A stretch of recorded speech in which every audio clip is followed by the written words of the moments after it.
اسلام کا تقابل آپ اگر اخلاقی میدان میں کرنے کی کوشش کریں گے تو آپ کو ایسا لگے گا کہ ہم مذاہب عالم کا جائزہ لے رہے ہیں، یہ تو مذہب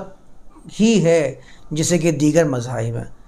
آپ قرآن کا آپ قرآن کا موازنہ، اسلام کا موازنہ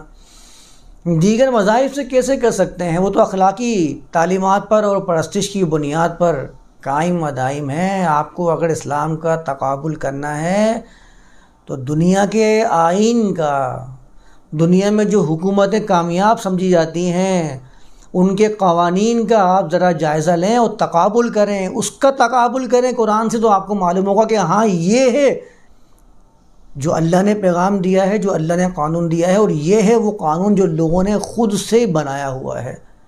ہم چلے ہیں اسلام کا تقابل کرنے کے لیے دنیا کی دیگر مذہبی کتب سے، تو مذہبی کتب سے تقابل کریں گے تو آپ خود بھی اس کو مذہبی کتب ہی شمار کرنا شروع کر دیں گے۔